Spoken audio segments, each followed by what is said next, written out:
Tadej Pogacar just destroyed the competition in today's Tour de France time trial. But not only that, he did it with a surprising secret that he revealed in the post-stage interview. So we're going to have a look at that one. I'm going to break down why this might have made him go even faster. So let me know in the comments, does this make Pog even more of a monster? Or was this an insanely risky move? Well, let's watch it, break down what he said, and see if it might have helped him after Jonas Vingegaard put in what he described as his best ever performance.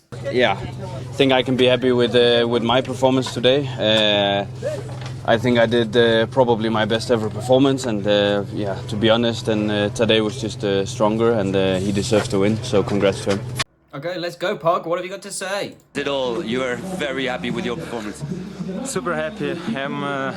This time trial was quite big question mark from the start of the already in December for me, and I wanted everything to be perfect, and the team delivered just in final moment.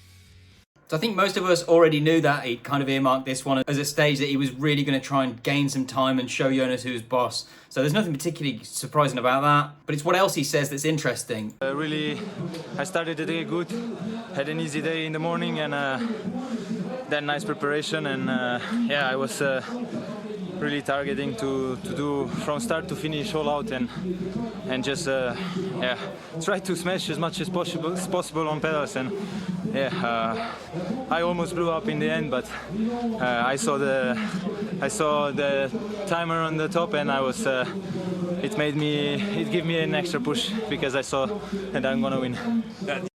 That's interesting. So he's saying he nearly blew up at the end, that he mispaced it, but obviously he kind of didn't mispace it, right? Because he finished 30 seconds ahead of Jonas and then more on everybody else. But it's interesting to hear him say that. He said he felt good in the morning. Apparently they only decided on the day which bike he was going to use, whether he was going to use the time trial bike or the climbing bike. So that's interesting as well. But I think he's going to say more about that as well now. The strategy today was, as you say, is to give everything from kilometer 0 to the finish, and also the choice of your bike. Can you explain a little bit? Yeah, this was the biggest decision to make. Which bike today? It was yeah. Obviously, we're racing on road bikes most of the year. Like 99% of the time, we're on road bikes. So in the end, we did calculations, and yeah, if you cannot push as much as. I mean, if you cannot push on TT bike as much as on road bike, then it's there about the same time. And yeah, I decided to be more comfortable the way I was riding the last 12 stages with the same bike, and yeah, in the end, it worked well for me. So that was interesting. So he's saying there that he decided to use the climbing bike because he felt more comfortable on it. Basically, that, you know, he rides on that most of the year, therefore he feels better on it, and presumably he can put out better watts on it, right? So obviously if you're in the time trial position, potentially you compromise a bit of power output for the position, the aero position. So he's kind of saying, you know, I'd rather just be on my climbing bike. And if you think about it, the first 3K was flat, wasn't it? And then the rest was the climb, and 3K is not really that much to sort of justify it, was it? Like, a lot of the other GC guys, though, did go on the TT bike. So Jonas was on the TT bike, Remco's on the TT bike, amongst others. That being said, this isn't the secret weapon that I'm talking about, because Pog wasn't the only one to be on a climbing bike. Others, including Oscar Onley, who did really well, were on a climbing bike. So it certainly wasn't a unique decision for Pog to be on the climbing bike. Although it seems to be clever in retrospect, he wasn't the only one to do it. So it's interesting he did it, and obviously it makes sense if he felt better on it. But in my opinion, that's not what gave him the edge over the rest of the field, as we're about to see.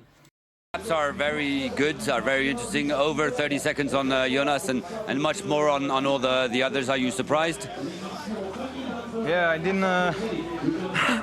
Already the first time up today, I decided to go without radio because the tactic was all out from the beginning to the top. So I was just relying on the timetables, on the time checks, time points, and I saw the first one. I was already 5 seconds in green or something, and this gave me motivation. And then yeah, the second one was a bit bigger, and then I knew that it's good pace and that I'm on a good time trial. So you did it all on instinct, all on feeling?